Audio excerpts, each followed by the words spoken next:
And as far as the gospel authors being historians, a lot of atheists bring up the question of Jesus in the Garden of Gethsemane. All the apostles are asleep. All the apostles are hundreds of feet away. Nobody is listening to the prayer of Jesus. If these are historians, how did these historians, word for word, manage to cough up the exact words of Jesus' last prayer to God? Obviously, the authors of the Gospels either made this stuff up or they had some delusions, hallucinations, and they were given this information by revelation, the same way Joseph Smith got his stuff. An historian would not have put words into Jesus' mouth like is done in the Gospels. Nobody was awake, only Jesus was there. Yeah, I'd just like to say that according to Papias, Matthew first wrote the Gospel in Hebrew. So we have there that he says that he recorded the oracles in Hebrew and later interpreted them into Greek as best he could, it says. You do know why that can't be true of our Matthew, right? Why? He's copying the Greek of Mark. Well, unless, of course, he wrote it in Hebrew. No, you mean if Mark wrote in Hebrew? No, if Matthew wrote in Hebrew. Matthew's copying the Greek of Mark verbatim. He can't possibly have written in Hebrew and also at the same time copy some other source in Greek verbatim. Assuming, I mean, there's lots of debate as to whether Matthew or Mark came first. Oh, so, well, okay. Now you're getting pretty wild in the outside the fringe. No, it's not fringe at all. Mainstream view. Well, if you're going to propose that Matthew wrote first, then you have the problem that when Matthew actually starts quoting the Bible, he's quoting the Septuagint, which is the Greek translation of the Bible. So clearly he couldn't have written in Hebrew if he's using, a Greek source. Well, of course, if it was in Hebrew, but then it was translated into Greek, just like Papias says, then maybe he would use the Greek the Septuagint in that Greek version of his gospel. But the problem is, for example, in the Sermon on the Mount, you look at Dale Allison, for example, on his study of the Sermon on the Mount, the arguments and the statements in the Sermon on the Mount are based on the Greek. In other words, if they were based on the Hebrew, the sermon wouldn't make any sense. So whoever's composing the sermon is actually using the Greek as the basis for their story, or the basis of their It wouldn't work. Why wouldn't it work in Hebrew? Well, you can read Dale Allison on this. I cite him in my book on the historicity of Jesus. But there's the actual structure of the argument made is based on certain passages, the way they're written in the Greek, and it's different than it's written in the Hebrew, and it wouldn't make as much sense. And this is how we know the Sermon on the Mount was composed in Greek. It wasn't composed in Hebrew. So you reject Papias outright and say that it's just... Well, there's two possible things. First of all, even Eusebius says Papias was unintelligent and not reliable. He didn't like him, okay. But also, he could be referring to some other source. He could be confused. There's another Papias who's a disciple of... There could be Polycarp, who's a disciple of John. There could be another Matthew that's not our Matthew. I hate to interrupt you, gentlemen, but that may be a topic for another debate. That's true. I see our line steadily growing. Well done. So let's go ahead with our next question. All right. This is a comment for Mark. And I wanted to respond to your thought that why didn't the Romans try to take this power that Jesus was displaying? And I just wanted to see your thoughts on what I'm thinking is that they actually did try. And the way I read the Bible is that at the end of Jesus' life, he was questioned by both Pilate and by Herod. And they tried to kind of see, well, what's this guy all about? And they had their chance. And I think maybe they were trying at that time to see, well, can we take advantage of this guy in some way? And Pilate tried, and then Herod tried, and they just tossed him back and forth. But he didn't give him an opportunity. He basically was silent. And so I would counter that they tried to see, what can I get from Jesus? But he just didn't give him the opportunity. And so I think that I would counter your argument with that. May I suggest that the speakers respond instead of discuss? That would move along the line quite quickly. Okay. My response to that would be the United States after 9/11 took about 900 prisoners from Al-Qaeda, etc. The goal was to get them to talk, to get them to cooperate. They didn't just walk up to an Al-Qaeda member and say, excuse me, would you please cooperate with us? And the guy says, no, of course not. Oh, okay, you're free to go. Some of those people are still in prison today. And the United States is waiting for their cooperation. Pilate, Herod, etc., if the New Testament was, if Jesus was who the New Testament says he was, they would not have just asked him politely, oh, please do a trick. Oh, no, thank you. All right, you're free to go. No, they would have thrown his butt in jail. They would have tortured him. They would have kept him in prison for 20, 30 years. They would not have executed the goose that laid golden eggs. That is absurd and irrational. And in the New Testament, you have Herod waiting for a miracle. Jesus doesn't perform, so he lets him go, sends him back to the other people, Pilate. That's absurd. It is totally insane. Okay. My question is in regards to Isaiah 53. Okay, and you would say that that's about Jesus, right? Yes. Okay, so what seems more logical to you? That somebody predicted the future and that Jesus really lived? Or that somebody made up a story? Because we see people borrowing so many stories throughout the Bible. So what seems more likely? That somebody just borrowed another story? Or somebody was psychic and predicted the future? So the question is... What seems more logical to you? That somebody predicted the future in Isaiah 53? Yeah, it was written before Jesus, right? I believe that God gave that to Isaiah, and that was predicted. And that seems more logical to you, even though so many stories seem like other stories throughout the Bible? Yeah, it seems logical to me. Yeah, and I think what he meant was that the alternative explanation is that Christians read Isaiah 53 and constructed their gospel based on it. Okay. I mean, it seems illogical that you're going to come up with a God who kind of dies in the end. I mean... Well, Isaiah 53 says the Savior is going to die, and is his death that actually secures salvation for everyone. So they're inspired by their own God's word to come up with the story. They don't need any other excuse. By God's word? That's his point, is what I'm saying. So yeah. Okay. Okay, 2 Peter chapter 3, verse 4, starting where you did. Where is the promise of his coming? For since the fathers fell asleep, all continues just as it was from the beginning of creation. That does sound like 2 Peter is questioning whether Christ is who he says he is, unless you bother to read just one verse ahead of that. Know this, first of all, that in the last days mockers will come, future tense, with mocking, following after their own lust. Continue from there. It predicts that people will say that. It doesn't question it. My point was that the author of 2 Peter is referring to the apostles and the people that founded the Christian faith as being dead and gone. It is impossible for it's impossible for the apostle Peter to have written this if he was dead. And if what's written here is true, the apostle Peter had long since been dead. Therefore, it is physically impossible, unless you believe in time travel, that the apostle Peter wrote this chapter in the book of 2 Peter. It's impossible. Sorry.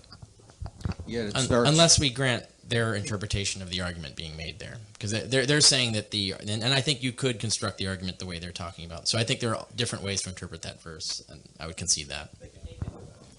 Yeah, it also starts, Simon Peter, it starts verse 1.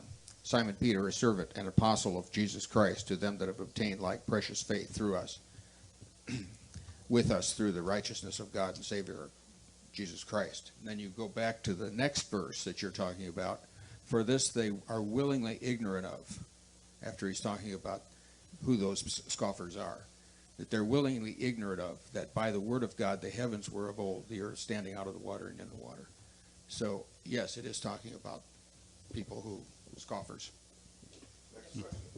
A very quick one for Mr. Hampton, then hopefully more complex one for Dr. Carrier. And I'm sorry if it's Dr. Hampton, not Mr. I'm not sure which it is. Okay. For you, are you young earth creationist? Yes. Okay, thanks. For Dr. Carrier, you had the first guy who came up and asked you a question, I thought hit a key part of the whole argument about historicity of Jesus, which is is the absence of evidence for absence. Mm-hmm. Okay. And it occurred to me as I stood in line that there's the famous Sherlock Holmes story about the dog that didn't bark. Okay. Are there places you would have expected documentation to occur that would have reflected the existence of a Jewish preacher who was well known and who was crucified? Yeah. And is that, can you cite, these are the places, like, here's a list of everyone we executed this week.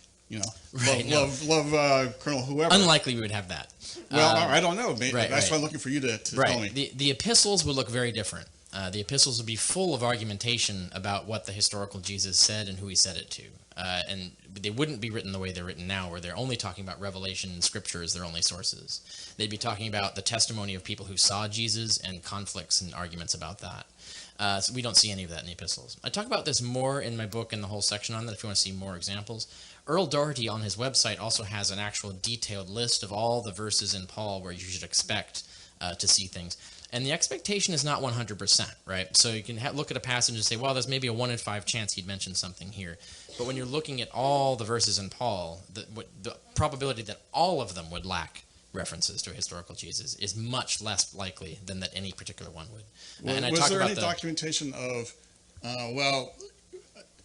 not Jesus, but we had this other preacher guy, and boy, was he an idiot. Or, I go back to, we crucified these people. Didn't they keep a list of who they crucified? No, we don't have letters. For example, we know many messianic figures that are reported in Josephus, but we don't have early letters written by their followers, for example. And if we did, and they were talking about them as celestial revelatory beings and not as people who are running around Jerusalem preaching, then we would have the same situation where the stories in Josephus would then look suspicious. We'd probably have to conclude that they began as celestial revelatory beings and only became historicized. Was there any reference to these other messianic figures other than in Josephus? No, but we don't expect there to be, because they don't have messianic cults that came to rule the world and decided which texts would be preserved to us, right? So if Jesus ben Ananias had started a cult that then became the dominant Western religion and decided all the texts that would survive the Middle Ages, then we'd have tons of evidence for Jesus ben Ananias because they would have preserved it.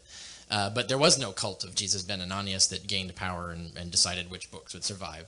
But there was that for Jesus. So we have different expectations for Jesus than we do for other people whose cults didn't make it. I'd like to add to that. August 6, 1945, Hiroshima ceased to exist, along with all of its records, deeds, property, documents, etc., etc., etc. If you were wanting to write an historic novel, a BS novel, let's call it, it would have been great to place it in June or July of 1945 in Hiroshima, because there would be absolutely no way to prove anything you're saying is wrong. You could say there was a guy named Joe Schmo that raised 500 people from the dead and walked on water and flew through the air, and there would be not one shred of evidence to contradict it. It's always struck me as a curiosity that Jerusalem and all of its records were burned to the ground, and then the city was knocked flat in 70 AD. Whatever records were existing were destroyed. That would be an extremely good vacuum of history in which to insert a Jesus. And what a curiosity, that's where Jesus is, in that vacuum of history. That's probably one big reason there's no written evidence for Jesus. Okay, thank you. I take it that you're both atheists, and therefore I'd just like to ask you a basic logical question as distinct from the speculation that's been engaged in on this particular topic. I'd just like to know how you can account for the existence of the cosmos without violating the fallacy of infinite dependent regress. Infinite regress. Well, there's many different possibilities. Let's hear one. First of all, you can have infinite regress. No, it's a logical fallacy. No, it's not. Infinite dependent material regress is a logical fallacy. Look it up. No, look it up. This is science, relativity theory. No. It's entirely possible to have an infinite past. No, it isn't. Yes, it is. You're blowing smoke. You're really good on your speculation. No, I'm good on this topic. This is established mathematics. You are wrong. It's not a mathematical issue. Google transfinite. There is a difference between You don't. You get to talk a lot, okay? You get to talk a lot. Do I get to talk? Do I get to talk? You asked me the question. You're showing you don't understand the answer. There's a difference between a mathematical infinity and a physical infinity. You can't answer the physical question.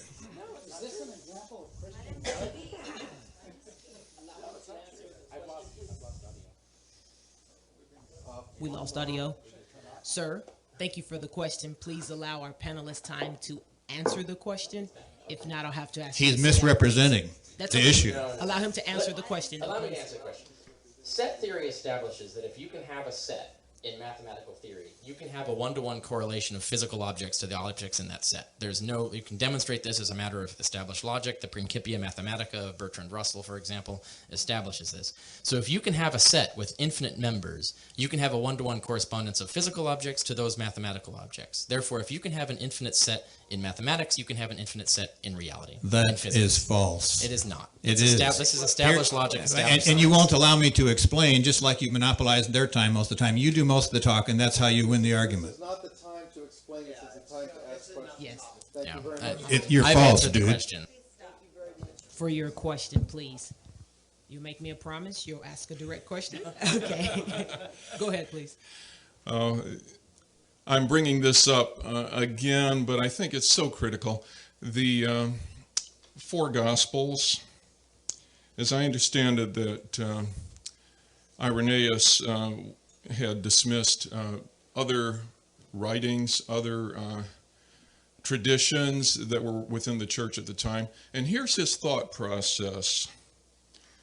I quote, "They don't have any Gospels that aren't full of blasphemy. There actually are only 4 authentic Gospels. And this is obviously true because there are 4 corners of the universe and there are 4 principal winds. And therefore, there can only be 4 Gospels that are authentic." This was his thought process. And he is the one that certified the names of the Gospels. And I find that embarrassing. Comments? Well, I mean, I don't know. It's an interesting thought of Irenaeus. There are 4 points, though. It's kind of interesting. North, east, south, and west, for what it's worth. You know, I have no real comment on Irenaeus. It's an interesting thought. You know, maybe he had some insight. Maybe he didn't. But the 4 that we have are those 4. So, you know, I don't see the church as like cherry picking like what they want it to be in the book. It was more of a stamp of approval of what was already being circulated and what was considered to be authentic. So I don't think they're like, well, we like this one, but we don't like that one.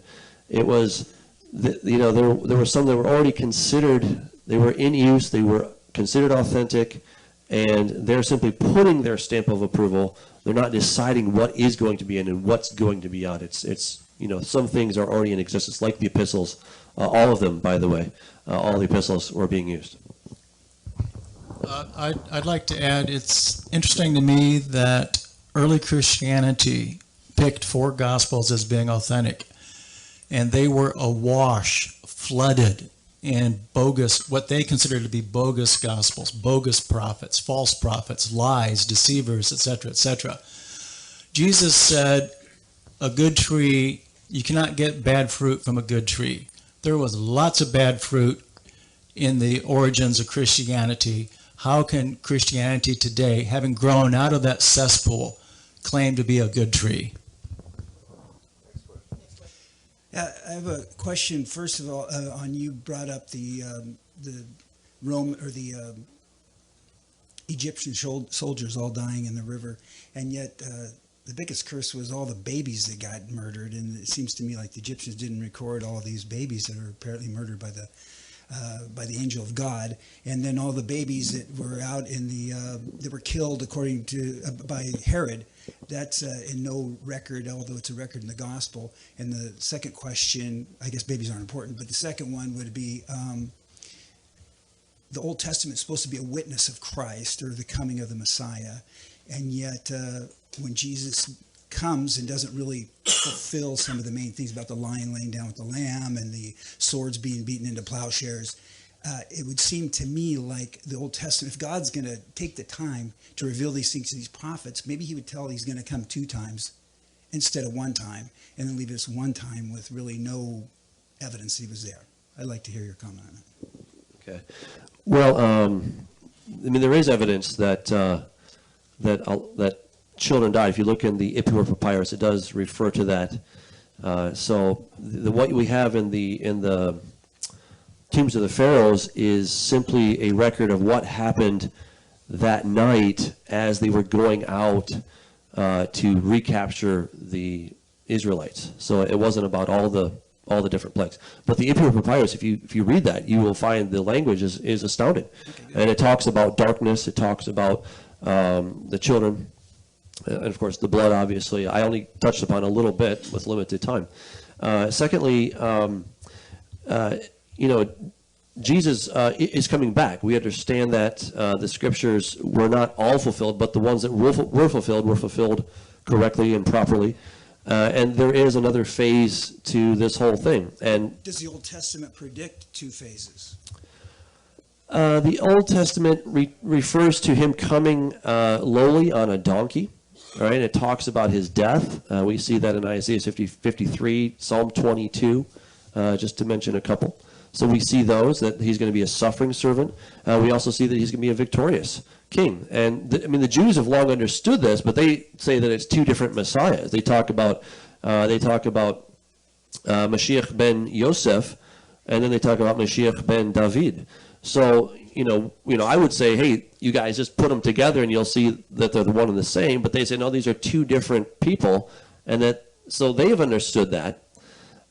So yes, I think the Bible does. It doesn't say, hey, by the way, guys, there's going to be 2 comings. It doesn't use the terminology that you would use, but it uses the terminology that God directed the authors to use. And so the purpose was I'm going to kind of like put it in code, and you got to figure it out. Is that basically what you're Well, to some extent, there's a whole other side of this thing, that there is this sort of cosmic battle going on. So, the references that he makes to the spiritual realm and stuff, that stuff it's true, but he leaves it there and never comes down into the flesh, where we're told very clearly that Jesus became flesh. Okay, but there is this other side of reality that we can't see, but it is there, and there's a battle that's going on, and so there's a lot of stuff that happens that had to take place to resolve all those issues too. Thank you for your time, both of you. Part of my question basically is, I'm going to say a couple of things, and I'd like you to comment on them. But if you would extend me the grace of completing what I have to say, I'll make it very short. One thing that seems to be happening is that there's a lot of argument based on a lack of evidence of something. But that is what is known as an argument from silence. And that's a logical fallacy. One example was when you were discussing Paul, you were saying that because Paul did not quote certain things that were in the Gospels, that therefore that weakened his case. It may have weakened his case, but you can't, is it not true that you cannot conclude from that, make a firm conclusion that Paul was in the state that you said he was? And I'll sit down and let you. No, the argument from silence is not a fallacy. It has to be structured as an argument to probability. So you don't get logically deductive proof out of it. The question is, and I actually analyze the logical structure of arguments from silence and explain when they're valid and when they're not in Proving History. In that one book, I have a whole section on argument from silence and the logic of it.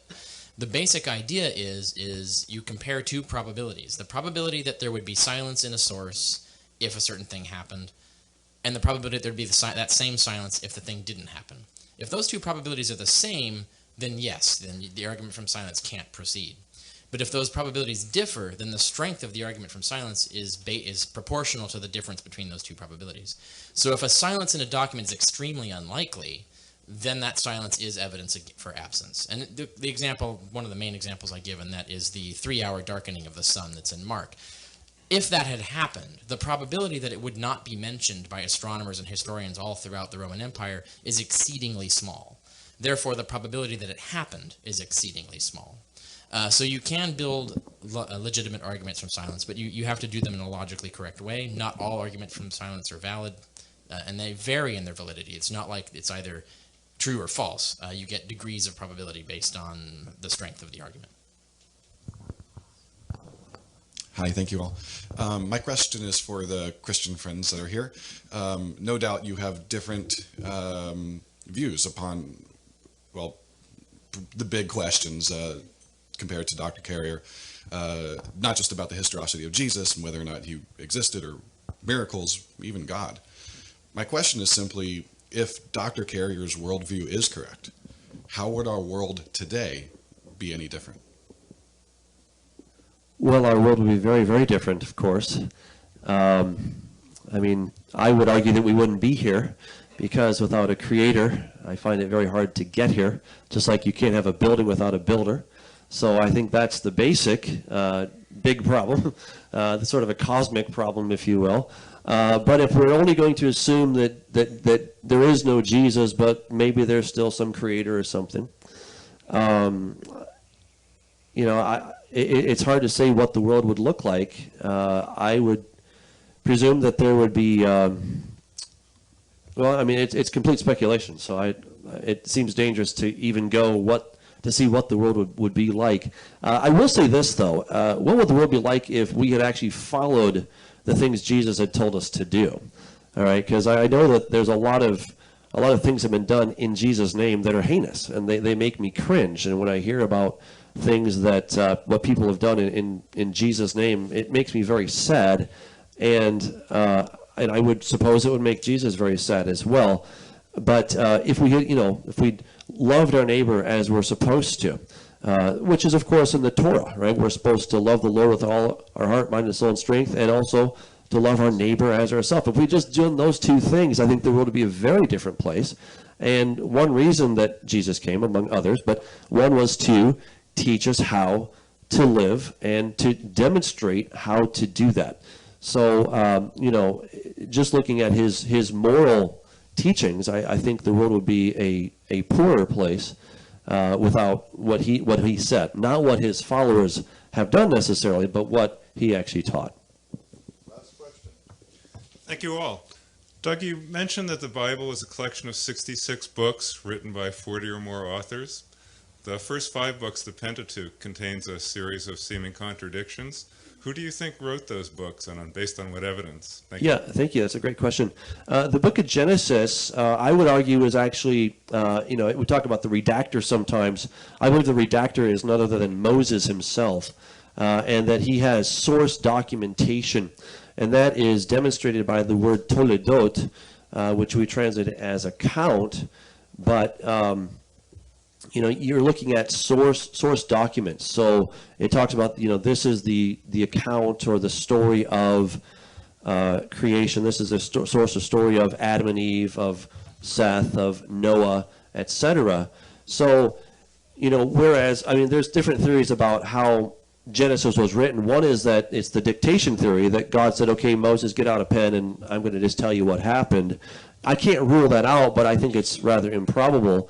I think it's more likely that Moses, being learned in all the ways of the Egyptians, which he would have also have known cuneiform, it's almost certain that he knew cuneiform as well, as a learned Egyptian, that, you know, he would have had access to documents. Now, I can't provide those documents to you. I can only show you from the evidence that seems to be there, because we have little internal evidences such as that, you know, that Jacob was in Beth El, which was formerly called Luz. Okay, so there's little editorial notes that seem to suggest that it was compiled by someone who, the redactor, but that redactor was in fact Moses, and that's been the long-held tradition. That's what Jesus talked about. I see no other reason to suggest that it was anybody but Moses.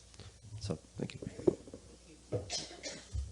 Well, thank you very much. A round of applause for the question and answer. Thank you. So as we come to a close on the historicity of Jesus, we've heard evidence against, and evidence for. And now the closing segment. Mr. Timer, David Lehman will go first. His time will be 10 minutes. The final closing will be from Dr. Carrier. His time will be 10 minutes. I did notice in the opening session, Dr. Carrier did take an extra 4 minutes. So if there is a little grace there, I'll watch the timer. So Dr. David Lehman. Actually, you can subtract those 4 from my closing. Okay, yeah. that's fine. So you officially have, we're rounding up to 15 minutes. Is that enough time? That would be helpful. And are you ready? Okay, so he'll do 15, I'll do 10. That's fine. Okay. Thanks.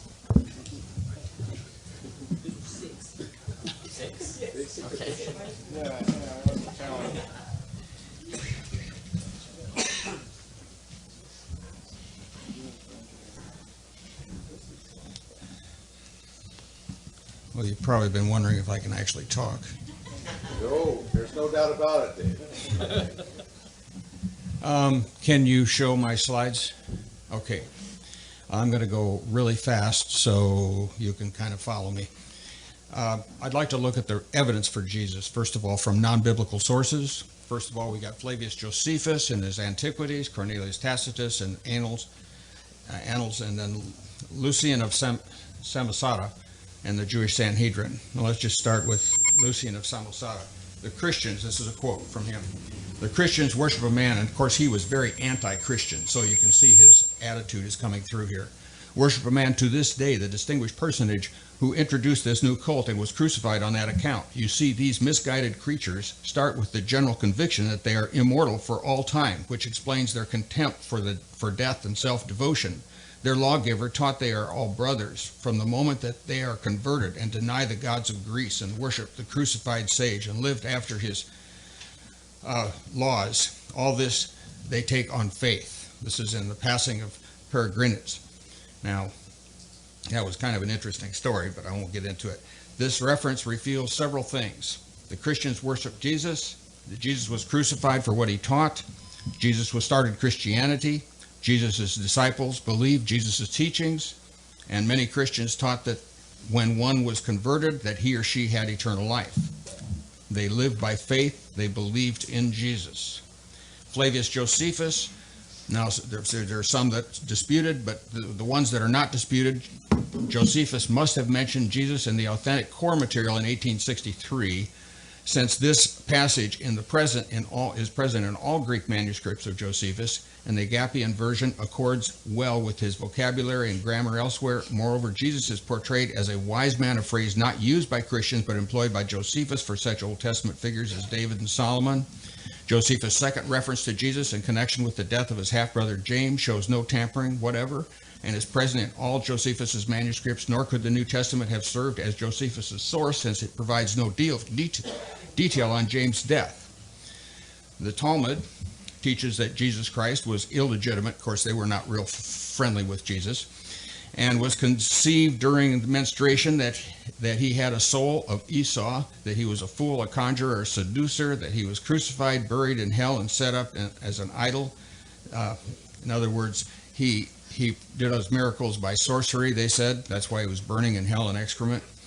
That the Jews understand this story to refer to Jesus, and the mother of Mary is clearly demonstrated in their book, Toldeth Deshu, the generations of Jesus, where the birth of Jesus is narrated.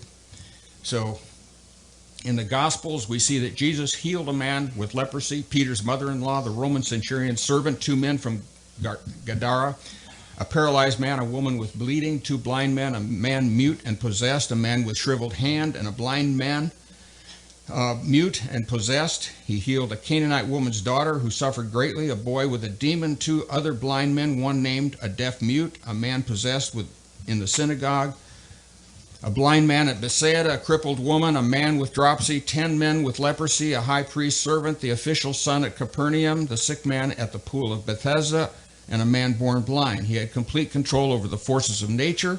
He calmed the storms, walked on water, and fed 5,000 people here and 4,000 people there just from a few loaves and fish. He withered a fig tree, turned water into wine, and produced miraculous catches of fish. He even brought the dead back to life, including Jairus' daughter, the widow's son at Nain, and Lazarus. And as the Apostle John emphasized, there were only a few of Christ's miracles. If Jesus never did these miracles, and yet early apostles and Christians falsely claimed he did, don't you think they would have proven him a fraud? The people were still alive, and regardless of what he says, these Mark and Matthew were written about somewhere in the 50s to 60s, and of course the people were still alive. They saw this. No founder of any religion claimed to be God or perform miracles. No other prophet or founder of any religion had detailed prophecies concerning his coming, his life, his death, and his resurrection. We talked about, I lived in Salt Lake and debated Mormons for almost a year. Grant Palmer, who wrote a book, The Insider's View of Mormonism, has told, and he grew up with the 12 apostles today, said that none of the apostles today believe that Joseph Smith was a prophet. Wilhelm Weil, I had his book, he actually interviewed, he was a German medical doctor, and he went and interviewed people in, starting all the way through from Palmyra, New York, all the way to Salt Lake City, 80 people, all of them said that Joseph Smith was basically a very unsavory character. Mohammed, the Quran, Mark Gabriel, a friend of mine, was the head of the Department of Religion and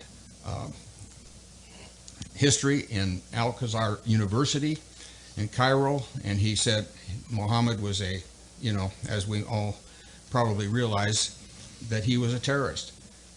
And so almost every person that we look at, any other religion, we look at the founder, and they were not people that were doing miracles, not claiming to be sinless. William Law, a member of the first presidency, this was one of the last things that happened before Joseph Smith's untimely death. And according to William Law, Smith had several proposals to Law's wife, Jane, under the premise that Jane would enter a polyandrous marriage with Smith. And this was what was supposed to be published in the Nauvoo Expositor the very next day before Joseph Smith had the presses destroyed. According to Richard Carrier, now this is evidence for us, now this is from other books that he's written, God should be much more involved with the world. And he thinks he shouldn't have made an imperfect universe. God shouldn't remain hidden. Instead, he should appear to all people at all times so that everyone would know that he exists. These are apparent injustices that seem to be, from my perspective, Richard's only substantial objection to theism. In his monthly column, Skeptic for Scientific American, Michael Shermer has proposed an interesting principle, affectionately named Shermer's Last Law. It states that any sufficient advanced extraterrestrial intelligence is indistinguishable from God. Hence, if any advanced alien were to come to Earth and dazzle us with advanced technology, the alien would seem like God, of course. Of course, this implies the reverse is also true. If God appeared to the entire world tomorrow morning, he would be indistinguishable from an advanced alien. Hence, according to Shermer's Last Law, God could never, even in principle, give enough evidence for everyone to conclude that he exists. Even in the face of a barrage of miracles or parting of the Pacific Ocean, the skeptic would be free to say, wow, those are great, aliens are pretty amazing, aren't they? There's always been a way out for non-believers. Jesus' enemies attributed his miracles to Beelzebub. And of course, Carey attributes the origin of life to natural causes and the resurrection of Jesus to an incredible ensemble of mass hallucinations. Shermer offers an invincible piece of armor for the skeptic who can never be sure that God exists. Nevertheless, there is one way for God to prove his existence to everyone. He could take away our free will. We'd all become Calvinists. Whether we like it or not. Hence, all atheist demands, and all atheist demands for certainty are ultimately objections to God's gift of free will. I mean, they don't have to believe. Bearing the elimination of choice, there is nothing God could do to convince an impassioned skeptic armed with Shermer's Last Law. We would even imagine skeptic living in a world of cosmic miracles, appealing to arguments similar to Richard's. If God really loved me, he wouldn't leave me in doubt as to whether these miracles I'm seeing are from God or an alien. Surely a good God would never leave us confused to his existence. Besides this, God seems to be forcing himself on everyone when he knows that we can't even be certain that he exists. If I were God, I wouldn't force myself on ignorant people. Should he hold us responsible for a choice we can't reasonably deny or make? Of course not. Hence, even in this, if this God is real, he's immoral, unfit for worship. It seems then that an atheist can never be sure God exists, regardless of what God does. So Richard's accusations can't mean that God should prove himself to everyone. This means that when it comes to things like the existence of God or evidence for miracles, Richard must demand something less than certainty. Now, consider Richard's argument, and I almost hesitate to throw this, but it's kind of fun. Richard's arguments that breasts are evidence for the non-existence of God. Female breasts do not need to be large or prominent at all as instruments for nursing. Small breasts are just as effective, while large breasts create increased strain on a woman's back and increased risk of injury or lethal malfunctions like cancer. They are a liability, a needless waste of energy. What possible use such an inefficient tactic would have in the eyes of an intelligent engineer are hard to fathom. Oddly, he dedicates his book to Jen, my buxom brunette. Nevertheless, compared to some of his other arguments, Richard's arguments from large breasts are an absolute masterpiece. I thought you might like a little humor here. So he goes so far as to claim that something that doesn't fly out of his butt must not exist. Now, this was a response to email. Since there is no observable divine hand in nature as a causal process, it is reasonable to conclude there is no divine hand. After all, there are no blue monkeys flying out of my butt is sufficient reason to believe there are no such creatures, and so it is with anything else. So this may be the worst argument ever offered by anyone. But anyway, presumably there are no monkeys of any color flying out of Richard's butt. Are we to conclude that monkeys don't exist? Neither are there fire trucks, books, planets, horses, bees, or anything emerging. These things still exist. In his debate with Michael Licona, Richard laid out his case against the resurrection. In this case, he summed it up as follows. Jesus died on a cross. His disciples, longing to make sense of the tragedy, searched the scriptures and concluded that his death had meanings. Several of Jesus' followers experienced hallucinations in which they saw visions of the risen Christ telling them that everything was okay. For some reason, and Richard never explains why, these disciples concluded that Jesus had been resurrected without his earthly body, a radical concept for first century Jews. When Christianity began to spread, Saul of Tarsus, a devout Pharisee, attempted to destroy Christianity. Nevertheless, he also experienced a hallucination in which Jesus told him to convert to Christianity. Strangely, Paul also adopted the radical view that Jesus' earthly body wasn't resurrected. A few decades later, some Christians made up an empty tomb story to illustrate their belief that Jesus' body was empty of his spirit, but they forgot to tell everyone that it was only a story. Later, Christians took the invention and seriously concluded that there was really an empty tomb and that Jesus' body must have been involved in the resurrection. Normally, a Jewish view would say that. Now, note the Jewish understanding of spiritual resurrection was practically an oxymoron. And third, in the Jewish idea that the body that dies is the same body that rises. Now, there's an overwhelming evidence against such a position. Nevertheless, Richard's problem is far greater than mere evidence, which he is free to twist to his liking. The main problem with his view is that he's completely inconsistent with his belief that Jesus never existed. Prior to his debate with Licona, Richard said Jesus might have existed, but until better historicist view is advanced, I have to conclude at least somewhat more probable that Jesus didn't exist than he did.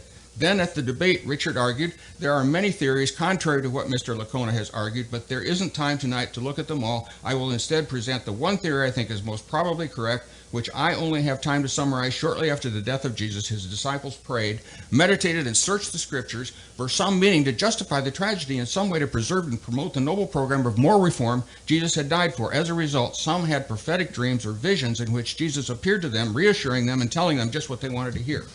Since the debate, Richard again argues that Jesus never existed. Thus we have a problem. Richard believes that Jesus probably never existed, but he also says that he thinks that most probably correct is that Jesus' disciples experienced visions of him after he died. Putting these two views together, we have this. Jesus never existed. Nevertheless, he had close companions who did exist. If you're wondering how a person who didn't exist could have followers, you may be forgetting that non-existent people can be very, very persuasive. These followers became extremely distraught when Jesus, who didn't exist, was tortured and crucified by Roman soldiers who did exist. Jesus, who didn't exist, may or may not have been placed in a tomb which may or may not have existed. After the death of their non-existent leader, the minds of the followers were so overcome by emotion that they soon experienced grief, hallucinations in which they saw visions of the risen Jesus, whom nobody had ever seen to begin with. Strangely, these disciples came to believe that Jesus was resurrected without a body, probably because non-existent people don't have bodies. This caused them to become bold evangelists of the risen Lord that they had never seen. James, who did exist, the brother of Jesus, also experienced grief hallucinations when he heard that his brother, who didn't exist, had been nailed to a cross, many of which did exist. James joined the other followers, and the group became so bold that it attracted the attention of a man named Saul, who did exist. While Saul wanted to destroy Christianity because it went against everything he believed in, he was overwhelmingly attracted to the humble message of social reform. So, anyway, that gives you a little bit of an idea, but let's look at the resurrection. The importance of the resurrection for Christianity is absolutely I'm just getting started with my talk here. The bodily resurrection of Jesus from the dead is a crowning proof of Christianity. Death is the greatest enemy, and it's conquered all men but Christ. No man is wise enough to outwit death, or wealthy enough to purchase freedom from death, or strong enough to vanquish death. The grave always wins the victory. In fact, death applies not only to people, but to all things. Animals die, plants die, species become extinct, and even cities and nations, like people, are born, grow for a season, and then fade away. Homes, cars, clothes, the universe itself are all subject to the universal law of decay and death, bondage or corruption. The uniqueness of the resurrection seen in even the greatest religious figures, Buddha, Muhammad, Zoroaster, Confucius, Caesar, all of these died and stayed dead. The early preaching almost always included the resurrection. We can see this. The final book, Revelation, opens with Christ's identification of himself as the first begotten of the dead, as the one that liveth and was dead, and behold, I am alive forevermore. The resurrection caught the disciples completely by surprise. In fact, they were frightened when they saw him, thinking that they were seeing a ghost. Here we have passages showing that others that the Messiah would be put to death and rise again. Even if the disciples had not been able to anticipate the resurrection from the Old Testament passages, they had clear statements from Christ's own words, seen in Matthew 12, and yet they still didn't realize it. But not only that, but you have the counting of the Omar in the appearances of Christ. He appeared to Mary Magdalene and Mark, to other women, to Peter, to two on the road to Emmaus, to the disciples, to 11 disciples. 8 days later, to 7 disciples at the Sea of Tiberias, to over 500 followers, and these were usually men, so we're probably talking about over 2,000 people, to James, to the 11 at the Ascension. There are supposed contradictions in the stories. The historical truth of this event is proven by the combined evidences of the empty tomb, the numerous appearances, the change in the lives of the disciples. If they had an opportunity, if nobody's going to die for what they know to be a lie. The authenticity of the records, not to mention the testimony of 2,000 years of Christian history. Thomas Arnold, former professor of history at Rugby in Oxford, was one of the greatest historians the world has ever known. His testimony is, I know of no one fact in history of mankind which has proved fuller evidence of every sort to the understanding of a fair inquirer that the great sign which God hath given us, that Christ died and rose again from the dead. The whole book of Jonah illustrates that he was buried and rose again on the third day. We see the smitten rock out of which flowed water as a picture of Christ's death, and the living water is a picture of life, giving power. We got the picture of the types of Christ, the Mose Tosh bag, the 3 compartments, the middle one was broken, of course, and hidden. And the picture in Genesis 22 represents a picture of Christ and the type of Isaac being offered up on the altar and raised again from the dead on the third day from the time that he left. Abraham received Isaac back again. Thank you.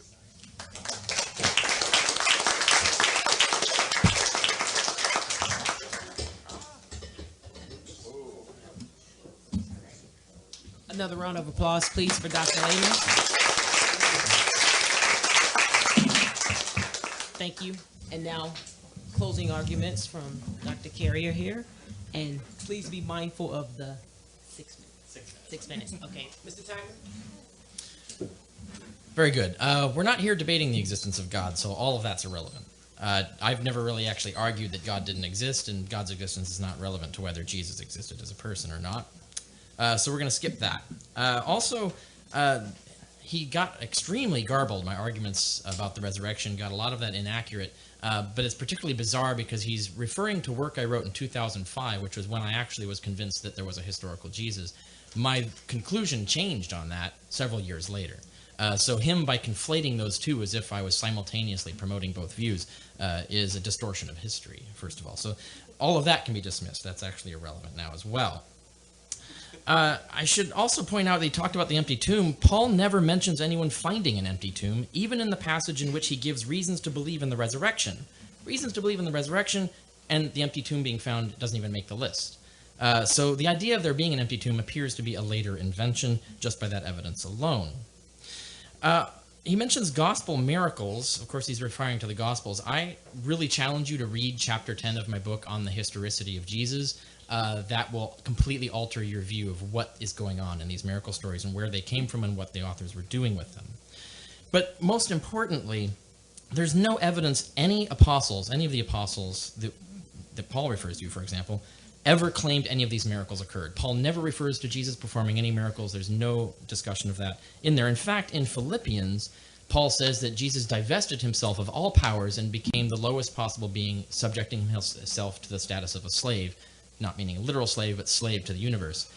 That verse practically denies that Jesus had any miraculous powers. He's saying that Jesus abandoned all the powers of a god and became an ordinary person. So with that and all the other evidence, there doesn't seem to be any evidence of miracle working in the epistles. That only starts to appear in the Gospels, and then we have these wildly fabulous tales that are no different than many similar tales told of other gods and heroes and sorcerers of the era. So that doesn't really get us anywhere either. Then that leaves us with the people he started with. He talks about Josephus, Tacitus, Lucian, Sanhedrin. One of my favorite, Toledoth Yeshu, is actually a medieval work, but it is based on the Babylonian Talmud, which is, he's talking about Sanhedrin. It's not a source, it's not people, it's a reference to a book of the Talmud called Sanhedrin, which is a book on the commentary on the Mishnah about the Sanhedrin, which is about how the Sanhedrin would conduct itself. But the Talmud adds commentaries in it. But the Babylonian Talmud, which is the only Talmud that references Jesus, places Jesus 100 years before, does not have him executed by Pontius Pilate, but by agents of Alexander Jannaeus, 100 years, or many years before the Romans even invaded. So they're actually placing Jesus in a different historical period. They also say he was executed in Joppa, not in Jerusalem, and there are many other accounts that he was executed by stoning, for example, and so on. It's a radically different story, but this story is first written down and first heard of in 4th or 5th century AD. So you can make of that what you will. I do discuss it more with sources on the history of the city of Jesus, but it is bizarre that the Babylonian Jews had only heard of a Christianity that put Jesus 100 years before the canonical Gospels do. How does that happen to a historical person? It's very unlikely. It's more likely that that happened because we had a non-historical person. People outside the Roman Empire came up with a different historical period to put him in. People inside the Roman Empire came up with their own version based on the Roman situation at the time. So that's actually evidence for the non-existence of Jesus. He talks about Lucian. Lucian of Samosata, he wrote 160 AD. Let me repeat that. 160 AD, long after. This is over 100 years after Jesus would have lived. And all he's doing, and he explicitly says all he's doing, is just repeating what Christians told him. That's not usable as evidence. All the Christians are doing is just repeating the Gospels at him. And the Gospels, of course, we're talking about books written half a century before Lucian wrote, so that's not usable. That's all that does is prove that the Gospels were circulating at the time. That doesn't prove that the Gospels said anything that's true. He talks about Tacitus. We already talked about that plenty earlier in the debate, so I think that's covered. If you want to hear more about all of these, by the way, my book, again, I have a whole chapter just on these people. And then he gets to Josephus. Again, that doesn't prove anything because the material in Josephus, even if it's authentic, can only be coming from Christian tradition. In fact, it's been proved in the peer-reviewed literature that the main passage in Josephus is derived from the Gospel of Luke. In other words, it's using Luke as a source. I think that's better explained by it being a Christian interpolation, but even if Josephus suddenly became a really terrible writer and wrote a really terrible paragraph based on the Gospel according to Luke, all he's doing is that. That is not independent corroboration of the Gospel of Luke. And if you want that source, by the way, again, in my book, I cite the scholarship on this, establishing that that actually comes from Christian sources, comes from the Gospels. It's not independent corroboration. Even if his passage about James is authentic, all he's doing is repeating what Christians were telling him, that there was a James called the brother of the Lord or brother of the Christ, which doesn't give you any indication whether that they were saying that it was biological or cultic. Josephus wouldn't know. But in fact, it's very unlikely that Josephus actually mentioned Christ in that passage. I have a paper in a peer-reviewed academic journal establishing this quite conclusively. In my book, Hitler, Homer, Bible, Christ, it contains that paper, also my peer-reviewed paper on Tacitus and various other authors who's written on Jesus. But in this particular case, he just mentions James being the brother of the one called Christ. The weird thing about that is that Josephus never refers to the word Christ anywhere in his book, and we know, and anywhere in any of his books. And we know when he brings up weird terminology like that, he explains it to his Gentile readers, because the book he explicitly says was written for Gentiles. The fact that he doesn't stop and explain what a Christ is dead-on evidence that he did not write that passage. Because if Josephus wrote it, he would go, oh, well, this is what a Christ is, and this is why this guy's being called the brother of the Christ, or this is why this story is going on. only a Christian who is adding that line would not think that he had to explain what a Christ was. So that actually is demonstrably a Christian interpolation. It was added later. And he mentions that it's in all manuscripts, but we know for a fact, and we've demonstrated this, that all manuscripts of Josephus derive from a single manuscript, which is the one used by Eusebius in the 3rd century, or in the early 4th century. And we know that contained material that was not present in the same library 100 years earlier when Origen was reading Josephus in that same library that Eusebius was using. Origen is unaware of the passages that Eusebius suddenly discovers in the manuscripts 100 years later. All manuscripts that we have today derive from that one manuscript that Eusebius had, whether he's the one who doctored it or someone in the library in that 100-year period did, we don't know. But the fact that all of them are simply deriving from one manuscript, you can't use 100 copies of one document to corroborate that one document. So that pretty much gets rid of all of the evidence they brought today. I mean, there's nothing else, essentially. And I'm not even going to use the rest of my time because I think I've adequately refuted everything that's been presented today. But I'll close with just a simple appeal, which is the fact that obviously in this debate, you can't have seen every argument played out to its conclusion. There are many questions you may have. There are many other pieces of evidence that weren't even brought up on either side of this debate today. So the question can't be resolved by this debate, and we should understand that that's how all debates work. So I highly encourage you to get my books or research this in other respects, get their books or whatever books they recommend, compare the two, and make a judgment based on the different scholarship and the different fact claims and so on. Find out what the facts are.